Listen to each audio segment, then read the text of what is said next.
En un mundo caído, donde usted y yo comprobamos que la lealtad y la devoción son virtudes cada vez más escasas, Jesús, el Hijo de Dios, nos llama a un amor prioritario y sin condiciones.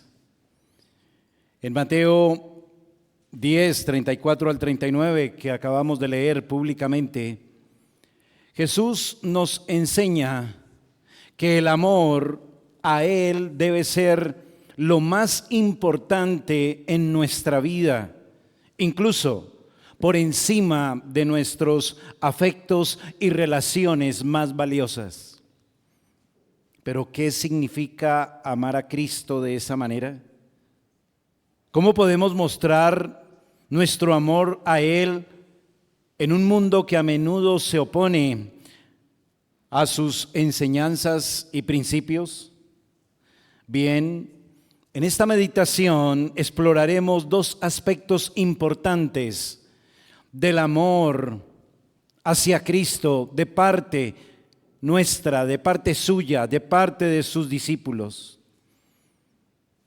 Primero, enfrentar el conflicto por amor a Cristo. Es el primer aspecto a considerar. Enfrentar el conflicto por amor a Cristo. Y el segundo, enfrentar el conflicto con el amor a Cristo. Enfrentar el conflicto por amor a Cristo y enfrentar el conflicto con el amor a Cristo. En primer lugar, veremos cómo el amor a Cristo nos llama a enfrentar el conflicto, la oposición, incluso cuando eso signifique ir en contra de nuestros intereses más entrañables. Luego, exploraremos cómo el amor de Cristo también nos da capacidad de enfrentar el conflicto de manera distinta, diferente, con la mirada puesta en los bienes eternos,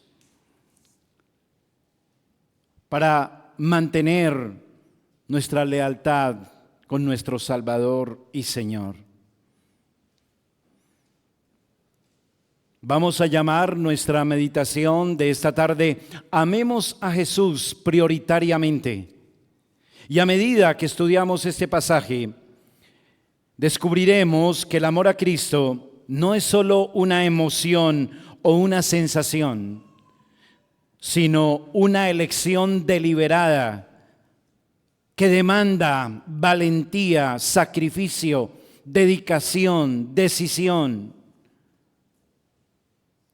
¿Está usted listo para eso? ¿Está listo, hermano, esta tarde? Aunque parezca un poco retórica mi pregunta, ¿está listo para descubrir conmigo lo que significa amar a Cristo prioritariamente? ¿Está listo para descubrir el llamado radical que el Señor Jesús hace a sus discípulos? Veamos el primer aspecto, y ese lo hemos llamado un conflicto que enfrentamos por amor a Cristo. ¿Sabe usted de eso? ¿Sabe usted de entrar en conflicto por amor a Cristo? El capítulo 10 de este evangelio registra uno de los 6 discursos pronunciados por el Hijo de Dios que quedaron inscritos en los evangelios. Como ya se ha advertido en las meditaciones pasadas, su tema trata acerca de la necesidad de la predicación y testimonio del evangelio y cómo el Señor comisiona a sus discípulos para cumplir esa tarea.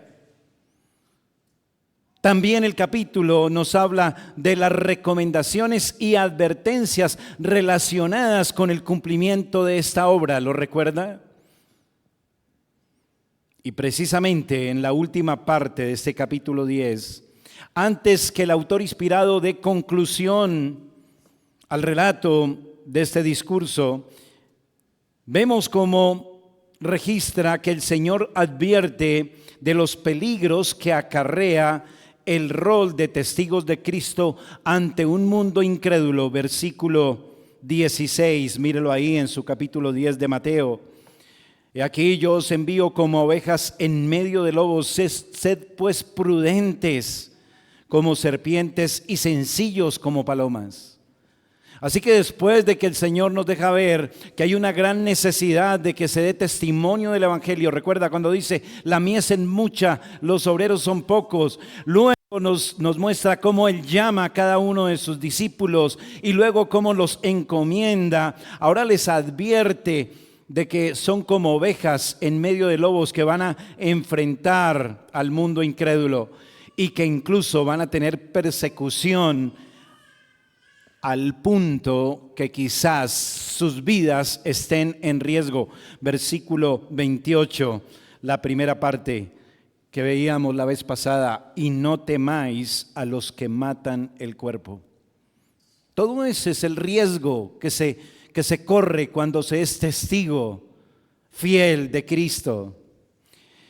Y es en ese contexto, hermano y amigo, que a partir del verso 24, el Señor pasa a ilustrar puntualmente uno de los conflictos más comunes que debe enfrentar todo aquel que da testimonio de Cristo, tanto de forma directa, puntual y deliberada, como también cuando da testimonio a través de la experiencia de su vida renovada por Cristo ante los demás con su comportamiento. Y eso es lo que nos concierne meditar esta tarde. El Señor quiere advertirnos de un conflicto que usted y yo debemos enfrentar y en el que quizás estamos inmersos continuamente. Es un conflicto ineludible, porque es una confrontación con un mundo incrédulo en general. Y en particular, ese conflicto se puede dar en un terreno que hace que sea especialmente doloroso para su alma. Se trata del terreno de los seres queridos, de la familia. Eso nos quiere advertir el Señor a través de estos versos que leíamos públicamente de este capítulo 10. Analicemos eso que dije hace un momento, la advertencia sobre el conflicto con el mundo. Eso es lo primero a considerar, nuestro conflicto con el mundo. Mira el verso 34 otra vez. No penséis que he venido para traer paz a la tierra. No he venido para traer paz, sino que espada. El Señor quiere abrirnos los ojos, quiere despertarnos en un sentido que si estamos de pronto llevando nuestra vida cristiana de una manera muy romántica, aterricemos en una realidad. No penséis, dice el Señor Jesús, no se haga ilusiones, no se imagine cosas. Él quiere hacernos conscientes de algo que puede ser para usted inesperado, increíble, imposible quizás.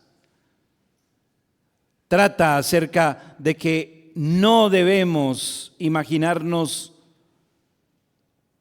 que ser portadores de las buenas nuevas del Evangelio va a resultar siempre en algo bonito, agradable, que nos llene de gozo, de paz, de contentamiento, que cada vez que usted predique el Evangelio vendrán bendiciones a granel a su vida y a los que están a su alrededor y a los que les predica.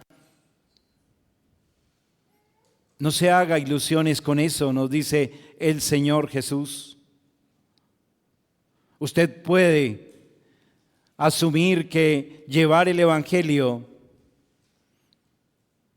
que el Evangelio es un mensaje de gracia, es un mensaje de paz, reconciliación, y llevar vidas, almas de las tinieblas a la luz, romper las cadenas que los atan al pecado para que sean libres.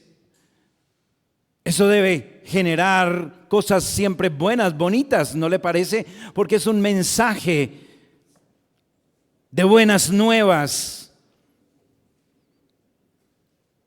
y va a generar un ambiente pacífico, tranquilo. Pero no pensemos eso, dice el Señor Jesucristo. No penséis, verso 34, que he venido para traer paz a la tierra. No he venido para traer paz sino espada. ¿Cómo es esto posible? Luego el Señor no es el príncipe de paz. Luego los ángeles, recuerde, hace poquito que celebrábamos en diciembre el anuncio de los ángeles del nacimiento de Jesús. ¿Qué decían ellos? Paz en la tierra. Y entonces, ¿qué pasa? ¿Por qué dice lo que dice el Señor? Bueno, especialmente por lo que afirma en la última parte del verso 34, nótelo bien. No he venido para traer paz sino espada. Y aquí es donde usted y yo debemos volver nuevamente a pensar y tener bien claro cuál es el objeto, cuál es el propósito de la venida del Señor Jesús a la tierra. Involucra tantas cosas que quizás perdemos de vista el aspecto que el Señor Jesús quiere remarcarnos en este pasaje. Y es que la venida del Hijo de Dios al mundo fue una estrategia de guerra. Sí, una estrategia de guerra. Una declaración de guerra contra el enemigo. Vaya a Génesis capítulo 3, versículo 15.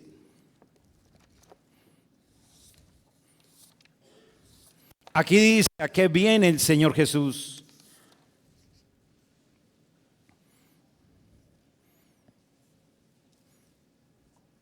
Usted hasta se sabe de memoria este texto.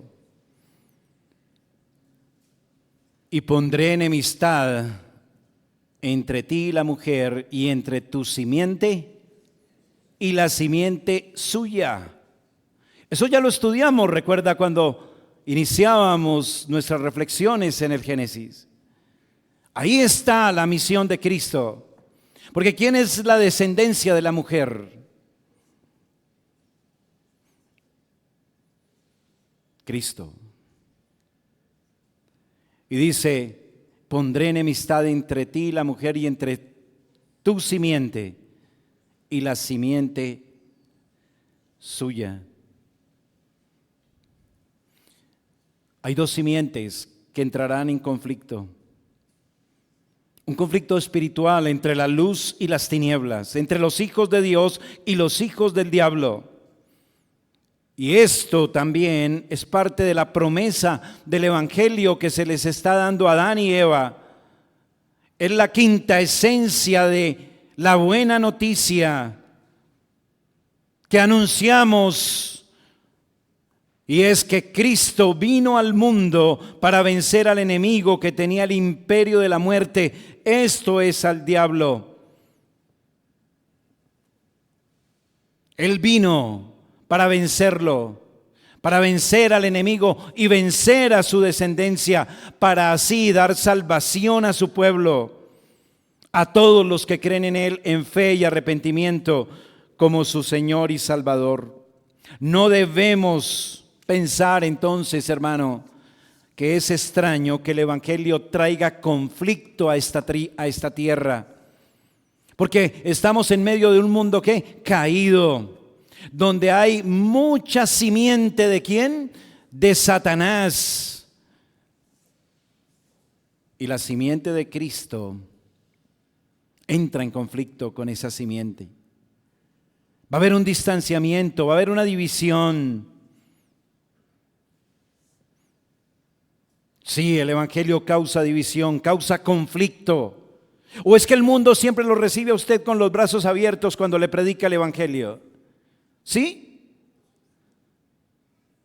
¿O siempre está contento con la manera como usted se comporta delante del mundo como un hombre y una mujer piadosos y confronta y pone en evidencia la maldad y la corrupción moral que hay en los pecadores? ¿Ellos se contentan y se alegran cuando eso pasa? No, hay un conflicto siempre. Pero el conflicto no es solo con el mundo en general. Como dije, no, el conflicto también tiene un escenario particular y especial al que se quiere referir el Señor esta tarde, y es nuestra familia. Nuestros conflictos no solo son con el mundo en general, sino que pueden entrar en el campo de nuestra familia. Por eso lo segundo aquí es nuestros conflictos familiares. Es una guerra declarada al enemigo y su descendencia, les decía. Hay representantes de dos bandos. Y cuando esos dos bandos se encuentran, ¿qué pasa cuando dos bandos en conflicto se encuentran? ¿Qué hay? ¿Paz? ¿Guerra? Eso es lo que ocurre. Versículo 35 y 36, volviendo a nuestro texto de Mateo capítulo 10. Porque he venido para poner en disensión al hombre contra su padre, a la hija contra su madre y a la nuera contra su suegra, y los enemigos del hombre serán ¿quiénes? Los de su casa. El conflicto entra en la casa. El Señor nos lleva a entender que no debemos sorprendernos de eso. ¿Me sigue? No se sorprenda. No se sorprenda de eso. No penséis que he venido a traer paz. No se sorprenda. Donde hay representantes de los dos bandos habrá conflicto. Así viene sucediendo, hermano, desde el principio en las familias. Caín entró en conflicto con su hermano Abel y lo mató. Y el tiempo no nos alcanzaría para hacer un barrido por toda la historia sagrada de todos los conflictos que se registran en la Biblia, como grandes enfrentamientos domésticos, como los que experimentaba David en su familia, con su esposa, con su hijo Absalón. Y no en vano el Señor en Proverbios habla del padre que sufre porque su hijo es necio, y que el hijo necio hace entristecer a su madre. ¿Sí dice eso la Biblia? El conflicto es en la casa. El conflicto es en la familia. La guerra también se da en ese campo. Y el Señor quiere que usted y yo no nos coja desprevenida esa realidad y sepamos cómo conducirnos. Cuando llega el Evangelio, crea división entre los justos y los malvados. Pero la aplicación específica aquí del Señor, note que no es que el conflicto se da en un lugar, llamemos inexplicable o sin identificar, en cualquier lugar de la sociedad, sino que Él de manera específica habla del conflicto y la guerra espiritual que ocurren en el hogar. Él dice, porque he venido para poner en disensión al hombre contra su padre, al hijo contra su padre, a la hija contra su madre y a la nuera contra su suegra. Es en la familia. Ahora bien, ¿usted está preparado para eso? ¿Usted sabe algo de ese conflicto? Ese es un conflicto de amores, permítame decirlo así. Porque es que se espera que el padre ame a su hijo, el hijo ame a su padre. Aquí hay un conflicto de amores. Por amor al Señor y su causa, y por amor a su obra, los padres deben entrar en conflicto con sus hijos incrédulos. De lo contrario, se están alineando con ellos, ¿o no? Si no hay conflictos, porque se están alineando. Se están haciendo amigos del enemigo. Pero aquí el punto es que los afectos más entrañables son los que se ponen a prueba cuando usted realmente ama a su Salvador. ¿Qué hacer con mi hijo incrédulo? ¿Qué hacer con mi familiar amado, tan amado, incrédulo? ¿Cómo reacciono frente a eso? Y la respuesta del Señor es muy clara. Y eso me lleva al segundo punto principal de mi meditación. Un conflicto que enfrentamos con amor. Bueno, tenemos que enfrentar esa situación cuando se presenta. Y el Señor, como les decía, nos responde cómo debemos enfrentarla. Lo hace del versículo 37 al 39. Señala y presiona sobre la conciencia de los apóstoles que la única manera de responder en esa situación es mostrando un amor superior, supremo hacia Cristo. Mira el versículo 37. El que ama a padre o madre más que a mí, ¿no qué? No es digno de mí. El que ama a hijo o a hija más que a mí, no es digno de mí. Y el que no toma su cruz y sigue en pos de mí, no es digno de mí. El que haya su vida la perderá, y el que pierde su vida por causa de mí, la hallará. Qué respuesta tan cruda, ¿no le parece? ¿Usted esperaba otra cosa más? ¿Un pañito de agua tibia?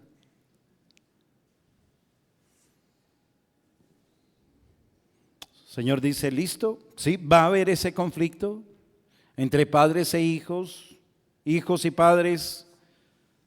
Ya sabemos por qué, porque Cristo no vino a traer paz, porque la descendencia de la serpiente siempre estará en conflicto con la descendencia de Cristo. ¿Es así o no? Y entonces, ¿qué hacemos? Y el Señor dice, bueno, fácil, el que ama a padre o madre más que a mí, no es digno de mí. El Señor demanda un amor radical. El Señor demanda un amor prioritario. No es opcional. No es opcional. Perdóneme, hermano, hermana, le hablo a su corazón. Esto no es opcional.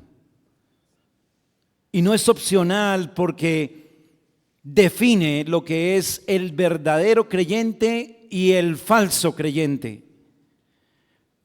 Porque dice, no es digno de mí. ¿Sí lo nota al final del verso 37? No es digno de mí. ¿Qué significa no ser digno de mí? Que no puede contarse como un discípulo de Cristo. Y si no puede contarse como un discípulo de Cristo, ¿qué significa? que no es cristiana. Así de fácil. Vuelvo a insistir, son palabras duras del Señor y descarnadas, pero a la vez son muy honestas y claras. Él nos está diciendo claramente lo que espera de nosotros, lo que espera de usted en este conflicto con los seres más queridos. Lo que prueba que usted es un verdadero discípulo de Cristo. Que muestre que su lealtad está con Cristo sobre todas las cosas, aún sobre su hijo, aún sobre su padre y sobre su madre.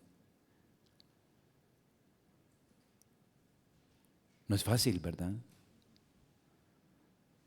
Pero lo dice claramente. Eso es lo que prueba que somos sus discípulos.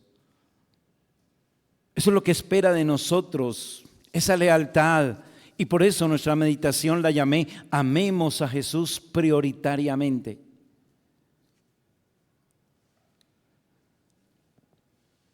Dice el versículo 37, el que ama a padre o madre más que a mí. Es un conflicto de amores, les decía. Y pensemos primero en el amor a nuestros familiares. ¿Es posible amar más a un ser querido que a Cristo? ¿Es posible? Sí, ¿cierto? Claro que sí es posible. Qué bueno que me dicen que sí, porque qué tal que me digan, no, pero ¿de qué está hablando, pastor? Claro que sí. Conocemos muchos casos.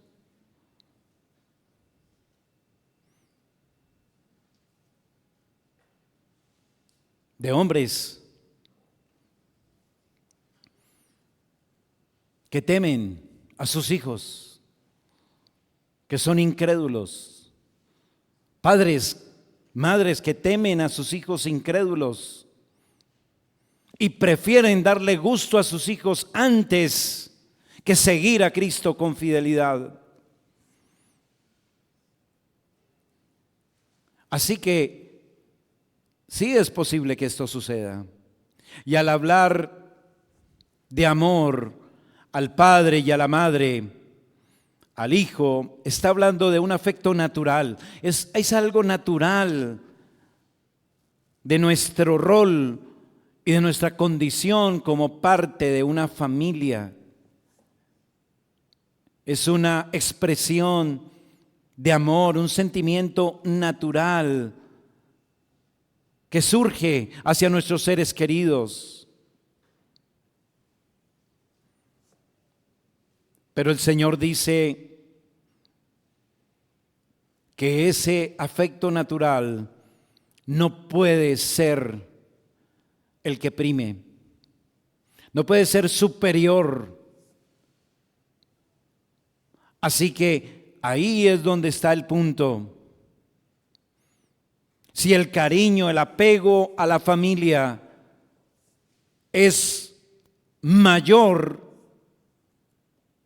no estamos calificados para ser discípulos de Cristo. Continúa diciendo algo muy similar en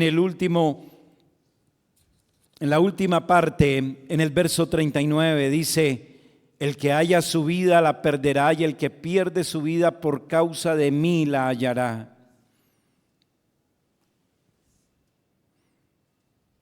Es decir, si lo que me mueve son las cosas que yo quiero, si lo que a mí me mueve finalmente son los afectos de mi corazón, no califico como discípulo de Cristo. Si mis afectos están atados totalmente a los sentimientos hacia mis familiares, hacia mis seres queridos, voy a perder mi alma.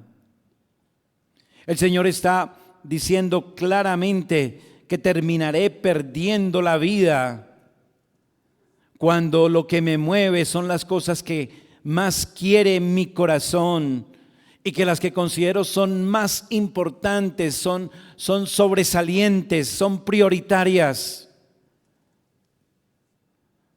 Pero el que esté dispuesto a perder esas cosas, perder todo lo que en un momento dado es de nuestra vida temporal, podrá entonces ganar la vida eterna y la vida espiritual la podrá hallar.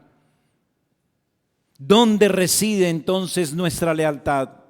¿Dónde reside su lealtad, hermano?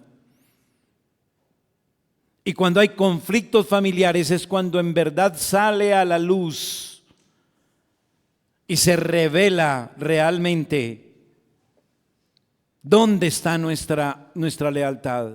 Ahí es cuando los caprichos de la esposa son más importantes de consentir que la fidelidad a Dios. Ahí sale a relucir dónde está mi lealtad.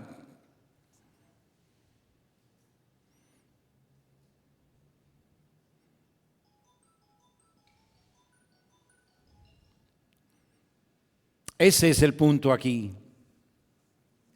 Cuando estoy dispuesto a poner las cosas de Cristo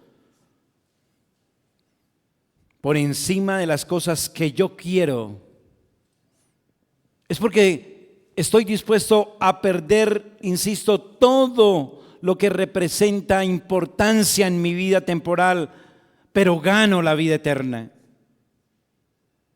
Eso debe ser determinante en mi vida. Y en ese contexto yo quiero preguntarles de una manera realista, ¿usted quiere un hogar feliz? ¿Usted quiere buenas relaciones con sus seres queridos? Se lo pregunto, respóndase allá en su corazón. ¿Usted quiere tener una familia sin conflictos? ¿Quiere tener un hogar bonito?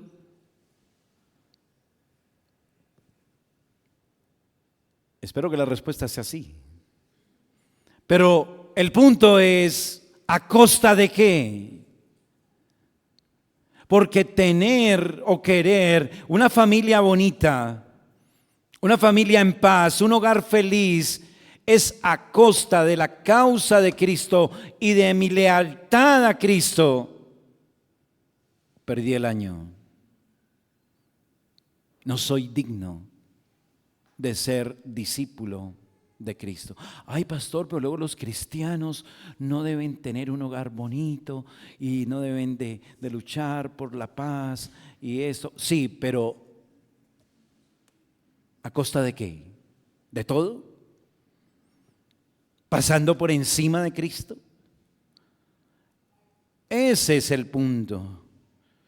Claro, ninguno de ustedes me va a responder si tiene un hijo incrédulo, me va a responder, no, pastor, yo quiero un hogar lleno de pleitos, de conflictos, de odio. Ninguno me va a responder eso. Pero saben a lo que me refiero, ¿verdad? Por eso debemos insistir en lo que el Señor aquí nos pide, y es lealtad. Y por eso termino remarcando ese aspecto, la lealtad por Cristo. La lealtad por Cristo versus el amor a nuestra familia. La lealtad por Cristo versus un hogar feliz. Y quiero llevarle a un texto que está en Lucas capítulo 7, versículo 39. Mire su Biblia, por favor.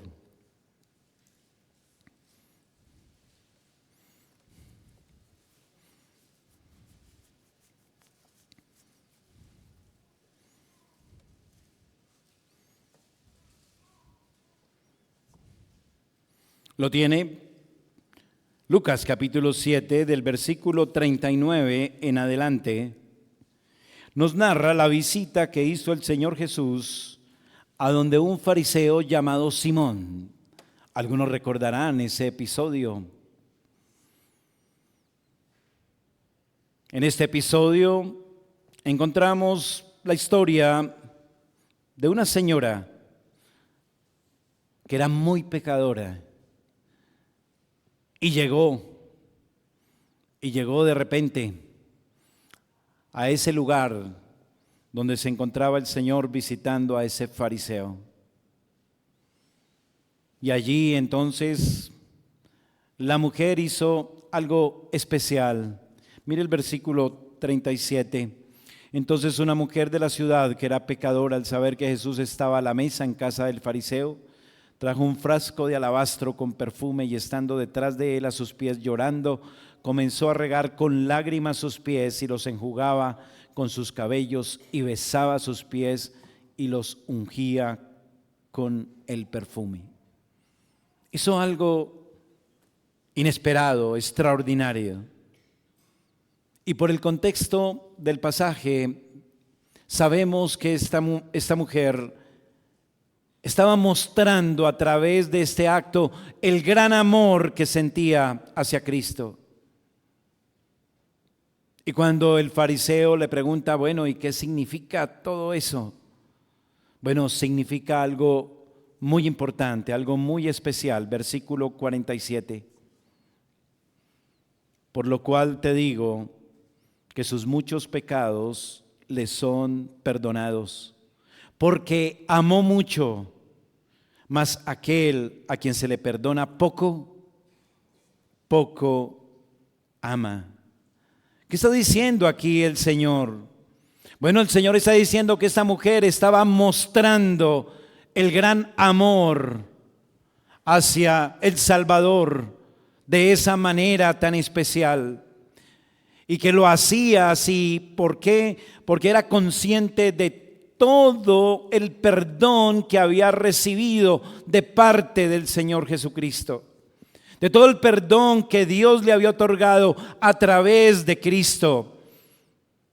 Y de paso, eso significa que su amor por Cristo es la evidencia y prueba de que esa mujer tenía verdadera fe en el Señor. Ahora, ¿cuál es nuestra situación, hermano? ¿Cómo es nuestro amor por Cristo? ¿Cómo es nuestra lealtad hacia Cristo? Es una lealtad que es capaz de sortear ese conflicto con nuestros seres queridos de la manera correcta y mostrar un amor prioritario hacia nuestro Salvador siempre. ¿Cómo hacer para realmente mostrar que nuestro amor es prioritario hacia Cristo, aún por encima de nuestros afectos hacia nuestros seres queridos? Bueno, esta señora de Lucas capítulo 7 nos muestra el camino. Ella amó mucho porque se le perdonó mucho. ¿Por qué amaba tanto esa mujer al Señor Jesús al punto que hizo lo que hizo allí en casa de Simón? Porque era una mujer muy pecadora. Ella recibió el perdón. Ella fue consciente de los muchos pecados que le fueron pasados por alto. Así que si queremos tener más amor por Cristo, un amor prioritario, si usted quiere tener un amor prioritario, usted debe meditar seriamente en la realidad del perdón de sus pecados. Su corazón realmente reconoce cuántos pecados Dios le ha perdonado en Cristo. Usted reconoce cuánta maldad y podredumbre hay en su corazón, por la que Cristo tuvo que morir y derramar su sangre para que pudiese lavar toda esa inmundicia. ¿Sabe usted de eso? ¿Usted no aprecia lo que hizo Cristo por usted? Usted no lo aprecia a menos que se dé cuenta que es un pecador que merece el infierno. A menos que usted sienta profundamente el peso de su propio pecado y de la grandeza, de la gracia de Dios en Cristo, librándole de la ruina en el infierno. ¿Sabe usted de eso? ¿Se ha sentado alguna vez a contemplar lo malo que usted es, tanto que ha ofendido a Dios, y Cristo muriendo por usted sin merecerlo?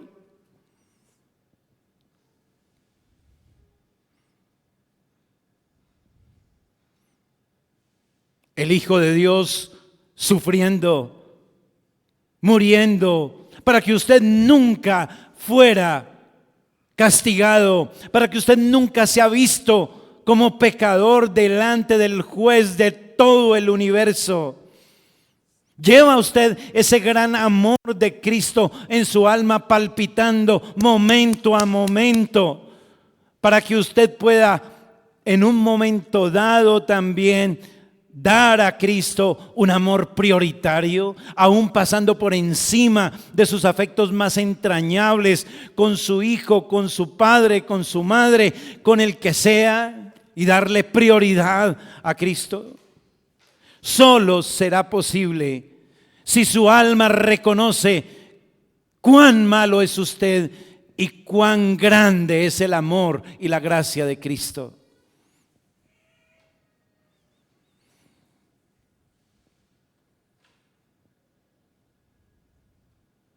Piénselo bien.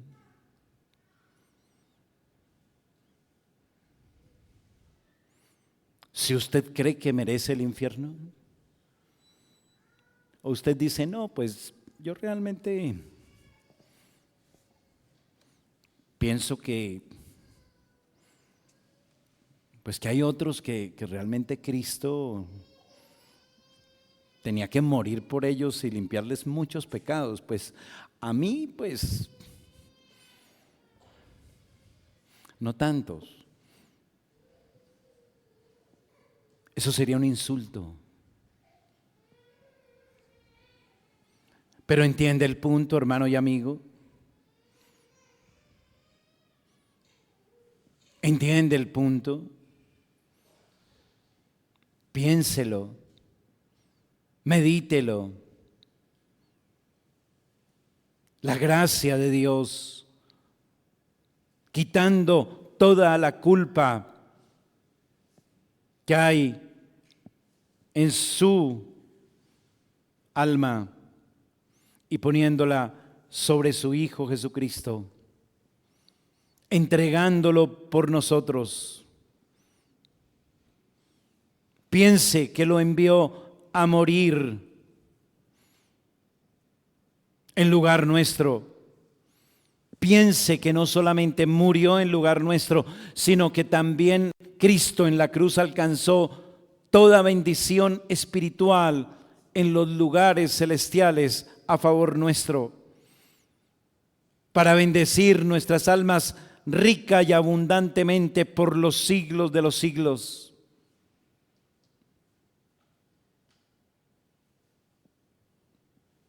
Esa es la única manera como podré enfrentar el conflicto de ser un cristiano que da testimonio del Evangelio ante el incrédulo, incluyendo a mis seres más amados. Y usted, amigo que no es creyente, sepa eso también. Dios envió a su Hijo Jesucristo para que todo aquel que en Él cree no se pierda, mas tenga vida eterna. Es por eso que los creyentes amamos a Cristo, porque Dios nos amó cuando éramos enemigos. Es por eso, querido amigo, joven, usted que no es creyente, es por eso que usted ve que los cristianos le damos prioridad al día del Señor. Es por eso que los cristianos dejamos en segundo lugar el cumpleaños de la abuelita, el paseo con el tío, con el amigo, el cumpleaños de la nieta. Todo eso lo dejamos en segundo lugar porque es que tenemos un amor prioritario para Cristo.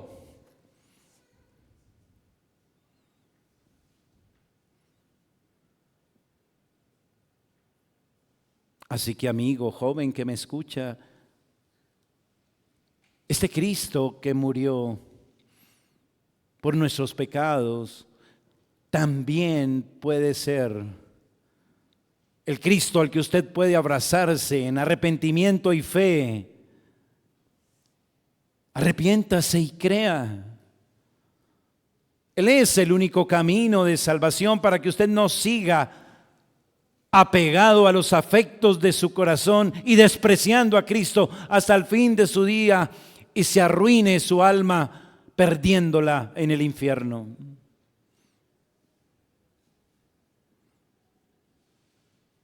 Pensemos en eso.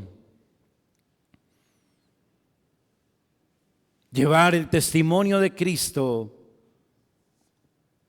no es para gozo, paz, amor, para crear un clima romántico alrededor nuestro. No, llevar el testimonio de Cristo es para entrar en un conflicto con los incrédulos. Y eso involucra nuestros seres más amados. Y la manera como podemos mostrar que en verdad somos leales a Cristo es que damos un amor prioritario a Él sobre todas las cosas. Y podemos hacerlo cuando sabemos cuánto nos ha perdonado el Señor, cuánta gracia nos ha dado sin que la merezcamos. Que el Señor quiera bendecir esta meditación en nuestros corazones y nos ayude para ser testigos fieles del Señor y dispuestos a enfrentar el conflicto, dando siempre un amor prioritario a nuestro Salvador. Oremos. Padre bueno, te damos gracias por esta tarde. Gracias, Señor, por este evangelio, por tu palabra. Te rogamos quieras bendecir esta meditación en nuestros corazones, en los que estamos aquí, Señor, y que muchas veces podemos ser traicionados por los afectos de nuestro corazón. Ayúdanos, Padre, perdónanos y danos más gracia para ver la gloria, la grandeza, la belleza del perdón y la salvación que nos has dado, y que esto nos lleve a mostrar ese amor prioritario por Cristo. Y también ruego por los que no creen, que tú les abras los ojos, que tú les permitas ver la gloria de tu gracia en Jesucristo, ver su pecado, ver que su amor a este mundo temporal, a los seres queridos, puede llevarlos a perder finalmente su alma en el infierno. Te ruego esto, Señor, en el nombre de Jesús. Amén y amén.